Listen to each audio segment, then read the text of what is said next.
Hi. Actually చాలా రోజులైంది మీ ముందుకొచ్చి నేను ఇలా. మ్యాటర్ ఏంటంటే ట్రైనింగ్ ఇన్స్టిట్యూట్ రన్ చేసే టైంలో ఒక అబ్బాయి కాల్ చేసి చాలా ఇన్ఫర్మేషన్ తీసుకొని ఫైనల్గా ఒక క్వశ్చన్ అడిగాడు. నేను క్వశ్చన్ తీసుకున్న తర్వాత నాకు వెంటనే జాబ్ వచ్చేస్తుందా, వచ్చేస్తే ఇట్లా నేను ఒకటే అడిగా, ఎన్ని సంవత్సరాల నుంచి ఇంజనీరింగ్ చేస్తున్నావు అని, నేను ఫీజు కట్టావని, ఏం నేర్చుకున్నావని. అబ్బాయి దగ్గర నుంచి సెట్ అయిన ఆన్సర్ రాలే.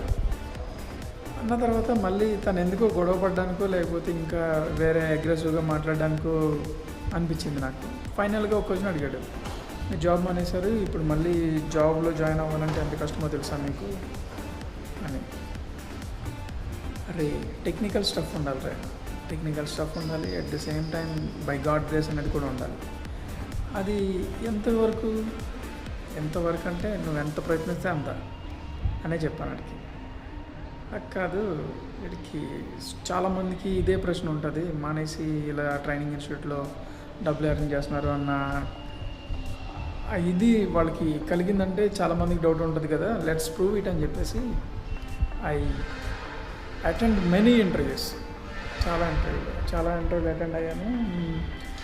అటెండ్ అయిన తర్వాత ఫైనల్గా ఐ చూజ్ వన్ టెక్నాలజీ, ఎస్డివేనా, ఎంపీఎల్ఎస్, మెరాకియా, లైక్ వాటిగేట, పాలాల్టోవా అన్నప్పుడు ఐ చూస్ ఆ మెరాకి. ఇప్పుడు నేను ఒక కంపెనీలో L3 సపోర్ట్ ఇంజనీర్ లెవెల్లో ఉన్నాను. సో ఆ అబ్బాయికి థ్యాంక్స్. అలాగే మీ అందరికీ మీ ఇన్స్పిరేషన్గా ఈ వర్డ్స్ ఉండాలి. ఒక అబ్బాయి ఏదైనా ఈగో హర్ట్ అయితే ఎంతవరకైనా వెళ్ళి ఏదైనా చేయగలడు. నాకులాగా మీరు, మీకులాగా నేను, మీ దగ్గర నుంచి వచ్చాను కాబట్టి నేను మీకులాగానే ఉండాలి, నాకులాగా మీరు ఉండాలనే ఆలోచనతోటి ఇది స్టార్ట్ చేసాం. Hope you helpful this video to all. So అందరికీ ఈగో ఉండాలి, అది హర్ట్ అవుతూ ఉండాలి, అది మిమ్మల్ని ఇంకా పైకి తీసుకెళ్తూ ఉండాలి. ఇదే. సో జాబు చెయ్యాలి, ఫ్యామిలీకి అండగా నిలబడాలి అన్న పాయింట్ ఆఫ్ వ్యూలో అందరికీ ట్రిగర్ అవుతుంది. సో అది మళ్ళీ ట్రిగర్ అవ్వాలి, అది మాలో కసి పెంచాలి, మనం ఇంకా నెక్స్ట్ లెవెల్కి వెళ్ళాలి. All the best guys, let's join with us. We'll guide you what is the real world in the IT field. Thanks.